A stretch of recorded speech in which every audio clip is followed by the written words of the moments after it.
العظيم أعوذ بالله من الشيطان الرجيم بسم الله الرحمن الرحيم الحمد لله رب العالمين الصلاة والسلام على أشرف الأنبياء والمرسلين وخاتم النبيين سيدنا ومولانا بالقاسم محمد اللهم صل على محمد وآل الطيبين الطاهرين المعصومين المظلومين أما بعد فقد قال الله تبارك وتعالى في القرآن المجيد والفرقان الحميد وهو أصدق الصادقين وقوله الحق بسم الله الرحمن الرحيم ما سلككم في سقر محمد وآل محمد صلى الله عليه وسلم.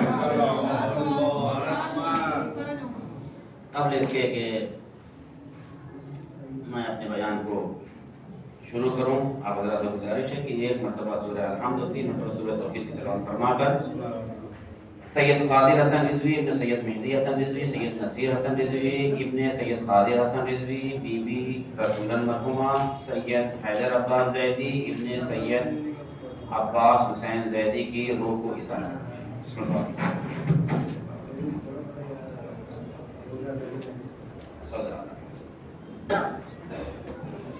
بسم اللہ الرحمن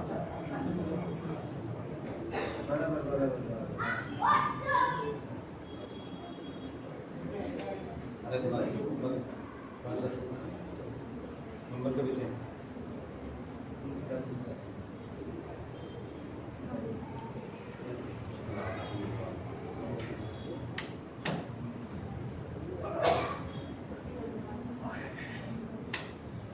محمد وآل محمد صلی اللہ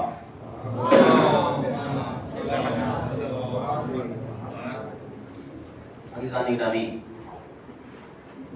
اثار ثواب کی مجلس ہے. ماہ رمضان چل رہا ہے، بہار قرآن جاری و ساری ہے. ہم نے بھی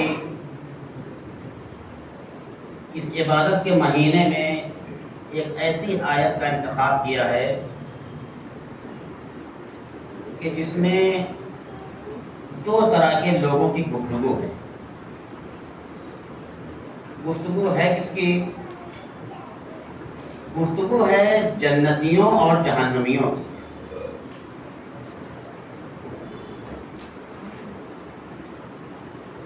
ہم نے جو آیت آپ کے سامنے پیش کی ہے ما سلککم فی سقر. سقر آپ جانتے ہیں کہ سقر کہتے ہیں، سقر جہنم کا ایک نام ہے، دوزخ کا ایک نام ہے. کہ کون سی ایسی چیز تھی کہ جس نے تمہیں سقر تک پہنچا دیا؟ کون پوچھ رہا ہے؟ یہ جنتی پوچھ رہے ہیں دوزخیوں سے، جنتی پوچھ رہے ہیں جہنمیوں سے. ما سلککم فی سقر، کون سی ایسی چیز تھی کہ جس نے تمہیں جہنم تک پہنچا دیا؟ تو اس میں تقریباً انہوں نے 4 چیزیں بیان کی ہیں. دیکھتا ہوں جہاں تک میں پہنچ پاؤں گا. تو پہلی چیز جو انہوں نے بیان کی، کہا کہ قالوا لم نکو من المصلین، ہم نماز نہیں پڑھتے. کون کہہ رہا ہے یہ؟ جہنم میں جو لوگ چلے گئے ہوں گے ان کی یہ گفتگو ہے. جو جا چکے ہیں وہ کہتے ہیں، کس کے لیے کہتے ہیں کہ جب سوال کیا گیا کہ تم کو جہنم تک کس نے پہنچایا، تو انہوں نے کہا لم نکو من المصلین. یہ جو کلام ہے، یہ جہاں سے میں گفتگو کر رہا ہوں، یہ نہ ہمارا کلام ہے نہ آپ کا کلام ہے. کہ ہم اگر کچھ کہہ رہے ہیں تو اس میں کہیں نہ کہیں جھوٹ ملا دے رہے ہیں، ایسا تو ہے نہیں. کیونکہ انسان وہ ہے کہ جو خطاؤں کا پتلا ہے تو وہ تو جھوٹ بول سکتا ہے، لیکن اگر کلام خدا سے کوئی بات کی جائے تو وہاں پر جھوٹ کا شائبہ نہیں ہے. کیونکہ بالکل شروع میں قرآن مجید کے شروع میں جو ارشاد ہو رہا ہے الف لام میم ذالک الکتاب لا ریب فیہ، یہ وہ کتاب ہے کہ اس میں شک و شبے کی گنجائش ہی نہیں ہے.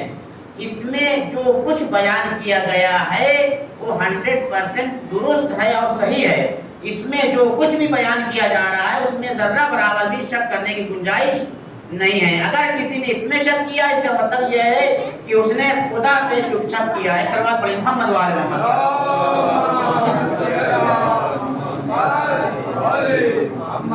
تو یہ گفتگو ایسی ہو رہی ہے،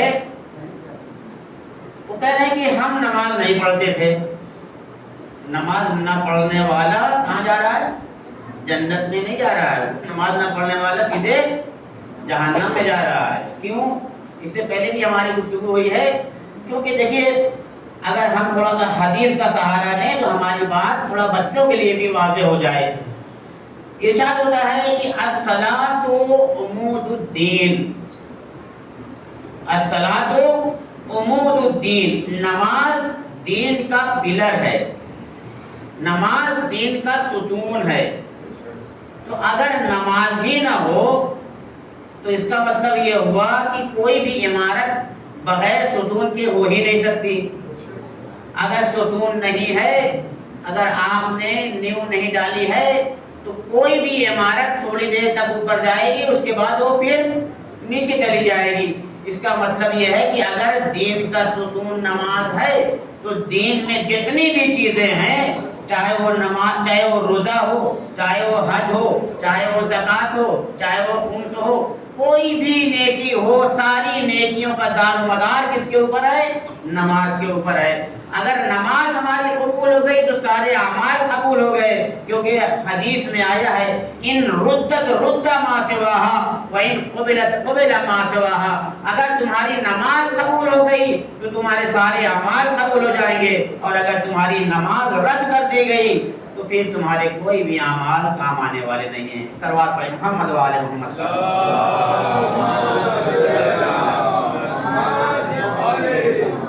تو عزیزو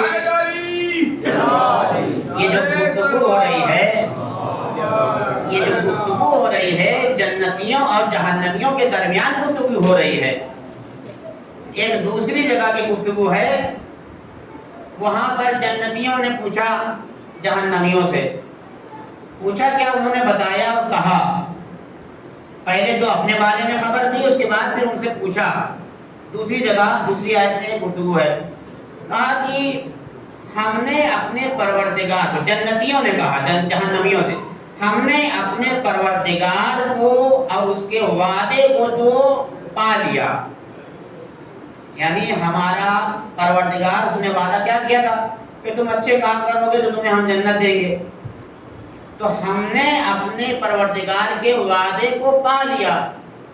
تم یہ بتاؤ کہ تم نے اپنے وعدے کو کیسا پایا، اللہ کے وعدے کو تم نے کیسا پایا؟ تو انہوں نے کہا کہ ہم نے بھی ویسے ہی پایا۔ یعنی جہنمی کہہ رہے ہیں کہ اللہ نے کہا تھا کہ اگر تم برا کام کرو گے تو تمہیں جہنم میں جانا پڑے گا، تو وہ کہتے ہیں کہ ہم نے بھی اللہ کے وعدے کو سچ پایا۔ تو عزیزو یہ گفتگو جو ہو رہی ہے دونوں آپس میں، اب آپ کو میں یہاں پر ایک اور گفتگو سناؤں کہ وہ گفتگو کیسی ہے۔ اس کے بعد پھر جب یہ ساری گفتگو ہو جاتی ہے، پھر جہنمی جو ہیں، اچھا یہاں پر جنت اور جہنم کا جو معاملہ ہے وہ کچھ ایسا ہے کہ جنت والوں کا جو درجہ ہے تھوڑا اوپر ہے، کیونکہ اس آیت سے پتہ چلتا ہے جہنمی جو ہیں وہ کہتے ہیں کہ ہمیں تھوڑا سا پانی ہمارے لیے انڈیل دو، یعنی وہ آگ کی تپش میں ان کو اتنی سخت پیاس لگی ہوئی ہے کہ وہ کہتے ہیں جنتیوں سے کہ تھوڑا سا پانی ہمیں دے دو، ہمارے لیے تھوڑا پانی انڈیل دو، اور اللہ نے جو تمہیں رزق دے رکھا ہے اس میں سے کچھ ہمیں دے دو۔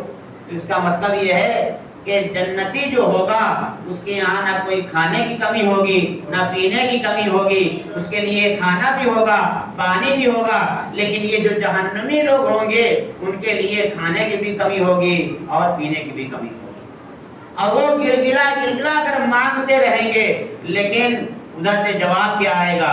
ادھر سے جنتیوں کا جواب آئے گا کہ آج کے دن اللہ نے کافروں کے اوپر پانی اور کھانے کو حرام قرار دے دیا ہے۔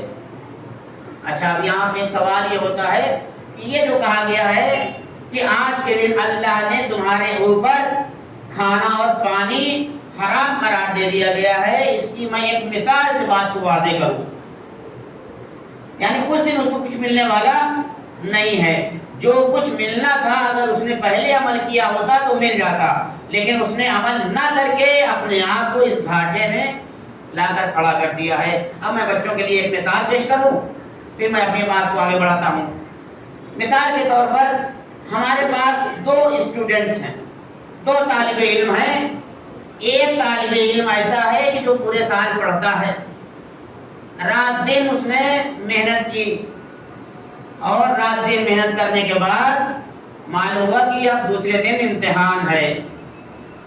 اور ایک دوسرا جو طالب علم ہے وہ کبھی پڑھتا ہی نہیں تھا، ہر وقت کھیل کود میں لگا رہتا ہے، پڑھائی سے اس کو دلچسپی ہی نہیں تھی۔ لیکن اب جب امتحان آیا تو امتحان میں اب اس کو بھی بیٹھنا ہے اور اس کو بھی بیٹھنا ہے۔ اب دونوں امتحان گاہ میں بیٹھے ہوئے ہیں، اور جو نالائق طالب علم تھا جس نے سال بھر نہیں پڑھا تھا، وہ پڑھنے والے سے پوچھ رہا ہے اور کہہ رہا ہے کہ تھوڑا سا ہمیں کچھ بتا دو۔ کیا کہہ رہا ہے؟ تھوڑا سا ہمیں کچھ بتا دو تاکہ ہم بھی کچھ جواب لکھ سکیں۔ تو اب یہاں پر مسئلہ کیا ہے؟ وقت گزر چکا ہے، اب تم نہ پڑھ سکتے ہو نہ سمجھ سکتے ہو، اب تمہیں جو کچھ تم نے سال بھر کیا ہے اسی کو لکھنا ہے۔ جب تم نے کچھ پڑھا ہی نہیں تو تم اپنے امتحان میں لکھو گے کیا؟ اور جو طالب علم نے سال بھر پڑھا تھا وہ بیٹھ کے اپنا سب کچھ لکھتا رہا۔ معلوم ہوا کہ جب رزلٹ آیا تو دو چیز سامنے آئی، ایک لڑکا جس نے سال بھر پڑھا تھا وہ کامیاب ہو گیا، جس نے سال بھر صرف کھیل کود میں اپنے آپ کو گزارا تھا معلوم ہوا وہ ناکام ہو گیا۔ تو عزیزو، یہ قیامت کا منظر ہے، یہ قیامت کا منظر ہے، یہ محشر کا منظر ہے، یہ جنت اور جہنم کا جو منظر ہے، یہ کیا ہے؟ یہ ساری چیزیں، یہ دنیا میں ہم یہاں رہ کر یہ ہم امتحان دے رہے ہوتے ہیں۔ یہاں پر اگر ہم نے اپنے آپ کو صحیح طریقے سے اپنے آپ کو اگر ہم نے بنا لیا، ہم نے یہاں پر نیکی انجام دے لی، اگر ہم نے یہاں نمازیں پڑھ لی، اپنے اعمال کو بہتر بنا لیا، تو یہی اعمال ہمارے وہاں پر جب جائیں گے تو یہی اعمال ہمارے ساتھ کام آئیں گے۔ ہم جب اس دنیا سے چلے جاتے ہیں یا قبر میں ہم جاتے ہیں تو بس صرف ہمارے جو ساتھی ہیں، ہمارے جو چاہنے والے ہیں، ہمارے جو رشتہ دار ہیں، یہ صرف قبر تک ہمارے ساتھ رہتے ہیں۔ قبر کے بعد ہمارا کوئی رشتہ دار ہماری قبر میں آنے والا نہیں ہے۔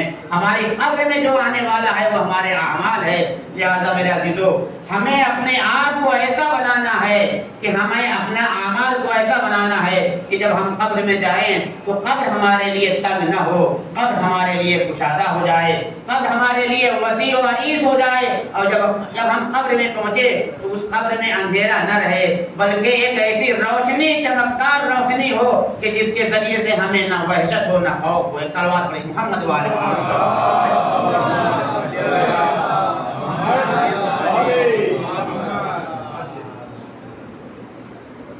میں اپنی گفتگو کو تھوڑا اور بڑھا رہا ہوں، انشاءاللہ نماز سے پہلے گفتگو تمام ہو جائے گی۔ تو گفتگو یہ ہو رہی تھی کہ جنتیوں نے جب پوچھا کہ ما سلککم فی سقر، تمہیں کون سی ایسی چیز تھی جس نے تمہیں سقر تک پہنچا دیا؟ تو کیا کہا انہوں نے؟ کہا لم نکو من المصلین، ہم نماز نہیں پڑھتے تھے۔ اس کے بعد پھر دوسرا جو انہوں نے جواب دیا ہے، انہوں نے کیا کہا؟ انہوں نے کہا کہ لم نکو نطعم المسکین، ہم مسکینوں کو کھانا نہیں کھلاتے تھے۔ تو عزیزو، نماز پڑھیے گا تو آپ جنت میں جائیے گا، مسکینوں کو، غریبوں کو کھانا کھلائیے گا، جنت میں جائیے گا۔ یہ 3-4 چیزیں ایسی ہیں کہ جو انہوں نے بیان کی ہے جہنمیوں نے۔ عزیزان گرامی، عقل مند شخص کون ہوتا ہے؟ عقل مند شخص وہ ہوتا ہے کہ جو تمام باتوں کو دیکھتا ہے اور دیکھنے کے بعد اس سے عبرت حاصل کرتا ہے۔ اگر ہم کسی چیز کو صرف کہانیوں کی طرح سنتے رہیں اور اس سے عبرت حاصل نہ کریں تو ہمیں بیوقوف کہا جائے گا، عقل مند نہیں کہا جائے گا۔ عقل مند انسان وہ ہوتا ہے، اور خود قرآن یہ کہہ رہا ہے کہ لعلکم تتقون، لعلکم تعقلون۔ یہ جو بیان کیا جا رہا ہے قرآن میں، یہ اس لیے بیان کیا جا رہا ہے خالی آپ کے کانوں کو اچھا لگنے کے لیے بیان نہیں کیا جا رہا ہے، بلکہ وہ جب کمیاں، وہ جو غلطیاں دوسرے کر کے چلے گئے وہ آپ نہ کریں، وہ ہم نہ کریں، یہ ہمیں بتایا جا رہا ہے۔ تو اب انہوں نے کیا کہا؟ لم نکن من المصلین، ہم نمازی نہیں تھے، ہم نماز نہیں پڑھتے تھے۔ لم نکن نطعم المسکین، ہم مسکینوں کو کھانا نہیں دیتے تھے۔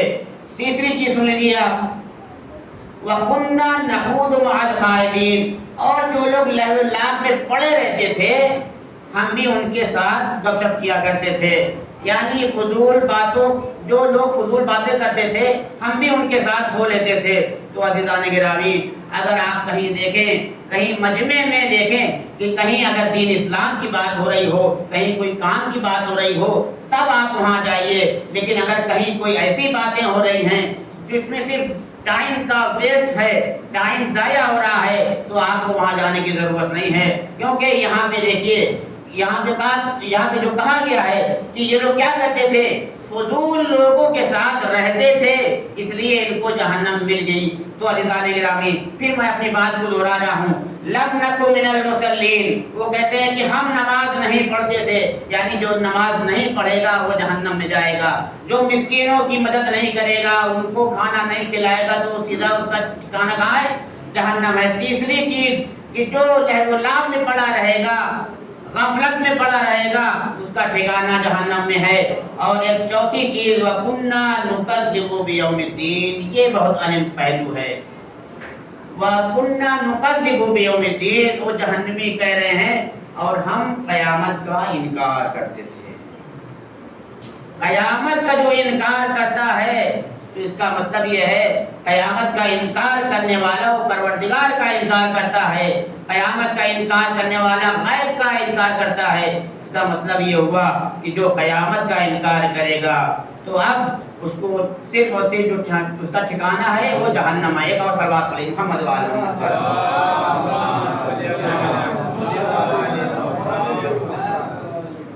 عزیزو، اس چیز کو بھی میں اپنے بچوں کے لیے ایک مثال سے واضح کر دوں، تاکہ بس یہ مثال بیان کر کے اس کے بعد انشاءاللہ ربط مسائل،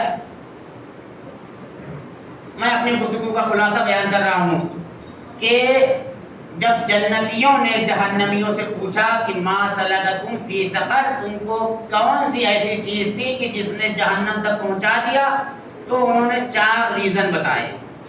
لم نکن من المصلین، اب میں آپ کو مثال سے اور اس کو تھوڑا سا اس مثال کے اوپر بیان کروں گا۔ مثال کے طور پر اگر کسی شخص کی ایک کمپنی تھی اور وہ کمپنی دیوالیہ ہو گئی، ایک کمپنی تھی جو دیوالیہ ہو گئی۔ اب جب اس سے پوچھا گیا کہ بھائی تم یہ بتاؤ کہ آخر تم دیوالیہ کیوں ہوئے، تمہاری کمپنی ڈوبی کیسے، تو وہ کہے گا کہ ہمارا رابطہ ہیڈ آفس سے ٹوٹ چکا تھا، ہمارا رابطہ ہیڈ آفس سے ٹوٹ چکا تھا۔ ایک ریزن تو یہ ہے۔ تو عزیزو، وہاں والے کیا کہتے ہیں؟ لم نکن من المصلین۔ بہت غور سے اس مثال کو سنیے گا آپ لوگ، بہت توجہ کے ساتھ۔ وہ وہاں والے کیا کہتے ہیں کہ لم نکن من المصلین، ہم نماز نہیں پڑھتے تھے۔ تو جب تم نماز نہیں پڑھو گے تو اللہ سے رابطہ کیسے ہوگا تمہارا؟ جب انسان اللہ سے رابطہ برقرار نہیں کرے گا، نماز نہیں پڑھے گا، تو اللہ سے رابطہ کیسے برقرار کرے گا؟ تو اللہ سے رابطہ برقرار کرنے کی جو میں نے مثال دی کہ ہیڈ آفس سے ہمارا رابطہ ٹوٹ چکا تھا، تو جب ہم کبھی اللہ کی بارگاہ میں آئے ہی نہیں تو اللہ ہمیں جنت کیوں کر دینے لگا؟ ایک صلوات پڑھیں محمد وآل محمد پر۔ تو یہ جو مثال میں نے بیان کی لم نکن من المصلین کی تھی کہ ہمارا رابطہ ہیڈ آفس سے ٹوٹ چکا تھا۔ دوسرا یہ کہ ہم اپنے امپلائیز کا خیال نہیں رکھتے تھے۔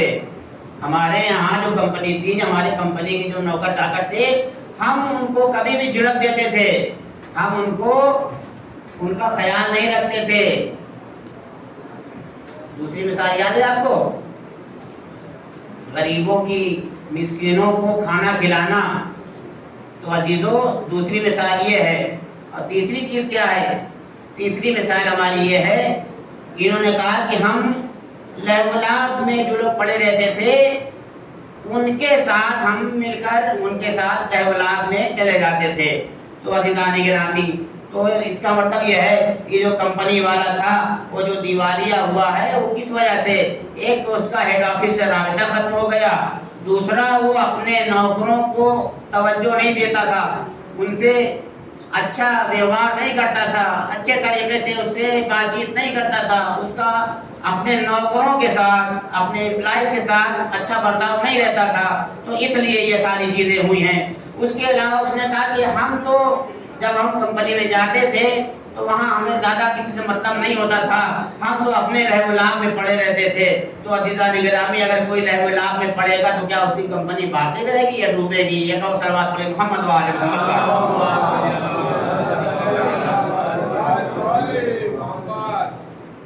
آخری چیز، اس کے بعد میں بات کو تمام کر رہا ہوں، وَكُنَّا نُكَذِّبُ بِيَوْمِ الدِّينِ، وَكُنَّا نُكَذِّبُ بِيَوْمِ الدِّينِ۔ اور یہ لوگ کیا کرتے تھے؟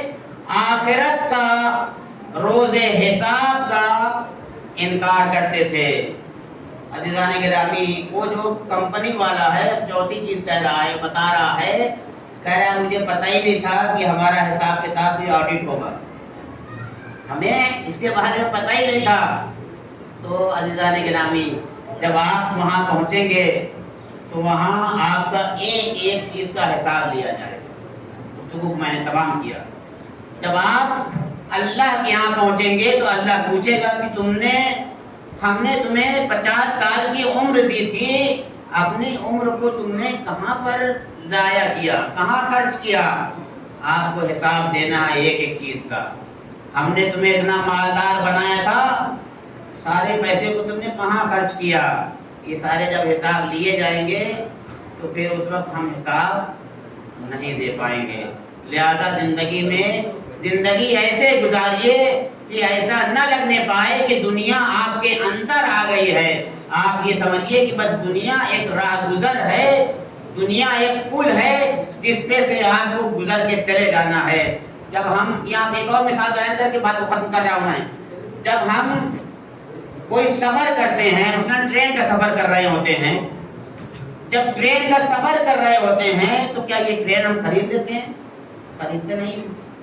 بس ہمیں جہاں سے لے کے سفر کرنا ہے اور جہاں تک سفر کرنا ہے اور جو سیٹ ہمارے لیے الاٹ کر دی گئی ہے بس وہی ہمارے لیے ہے۔ اب اس میں ہمیں سفر کرنا ہے تو اپنے آپ کو بچا کے سفر کرنا پڑے گا۔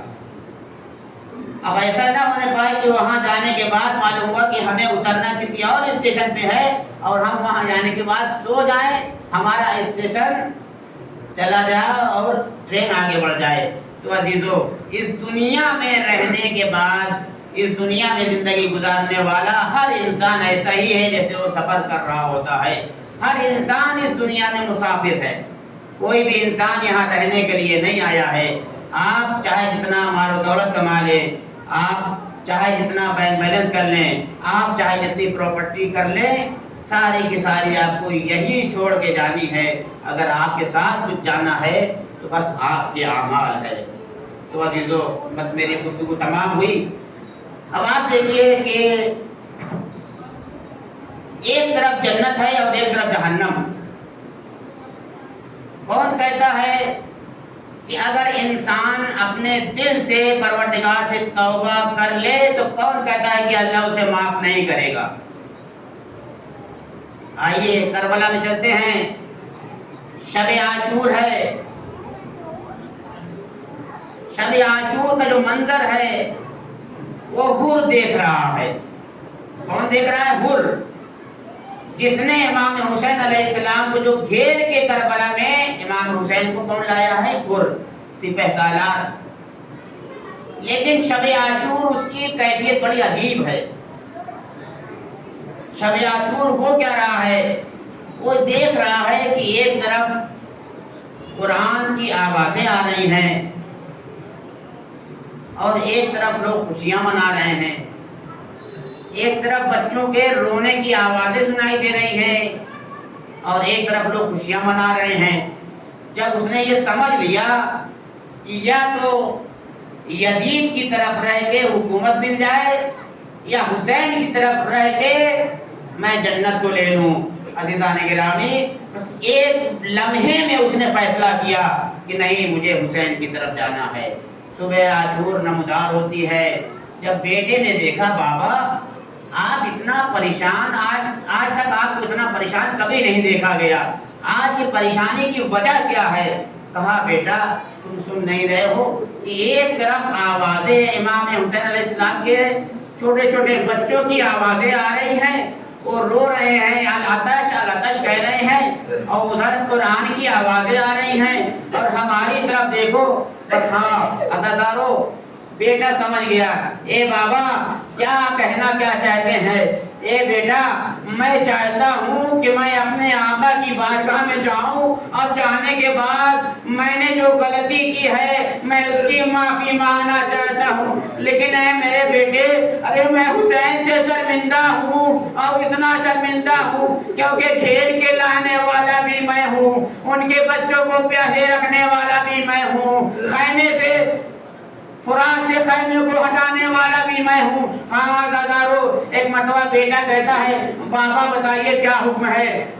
وہ کہتے ہیں بیٹا سب سے پہلا کام یہ کرو کہ تم میرے ہاتھوں کو باندھ دو، میرے ہاتھوں کو باندھو، میری آنکھوں پہ پٹی باندھو، اور اس کے بعد میں اپنے آقا کی بارگاہ میں جب چلوں تو ایسا محسوس ہونا چاہیے کہ کوئی گنہگار آ رہا ہے۔ ہاں عزادارو ادھر امام حسین علیہ السلام کو خبر ہوئی میرا چاہنے والا ہور آ رہا ہے، اے علی اکبر ارے جاؤ اپنے چچا کا استقبال کرو۔ ہاں عزادارو ایک مرتبہ جب ہور آئے ہیں، جیسے ہی ہور آئے ہیں امام حسین نے کہا اے بھائی اے بھائی تو کون ہے؟ ہاں عزادارو جناب ہور کہتے ہیں اے آقا میں آپ کا گنہگار ہوں۔ بس جناب امام حسین علیہ السلام نے جناب ہور کو اپنے گلے سے لگا لیا، اے ہور ارے تیری ماں نے تیرا کتنا اچھا نام رکھا، تو دنیا میں بھی کامیاب ہے، تو دنیا میں بھی آزاد ہے، آخرت میں بھی آزاد ہے۔ ہاں عزادارو یہ گفتگو تمام ہوئی، بس ہاں عزادارو ایک مرتبہ جناب ہور کہتے ہیں اے آقا میں چاہتا ہوں کہ سب سے پہلے آپ میرے بیٹے کو رن کی اجازت دیجئے۔ ہاں عزادارو امام حسین علیہ السلام نے کہا ٹھیک ہے۔ جناب ہور کا بیٹا جاتا ہے اور لڑتے لڑتے ایک مرتبہ آواز دیتا ہے اے بابا میری مدد کو آئیے۔ ارے ہور کے پہنچنے سے پہلے امام حسین پہنچ جاتے ہیں۔ اے ہور ارے کہیں ایسا دیکھا ہے کہ جوان کا لاشا کوئی بوڑھا باپ اٹھاتا ہے۔ ہاں عزادارو میں کہوں گا اے آقا ارے اس وقت کیا کریں گے جب اصحاب و انصار نہ ہوں گے، علی اکبر اپنی ایڑیاں رگڑ رہے ہوں گے، آواز دیں گے بابا میری مدد کو آئیے، بس آپ وہاں پہنچیں گے، سینے سے بچ کا انا للہ و انا الیہ راجعون رضاً بقضائہ و تسلیما لامرہ۔ پروردگار واسطہ محمد و آل محمد کا جہاں جہاں شیعہ نے قرار ان کی جان مال عزت آبرو کی حفاظت فرما۔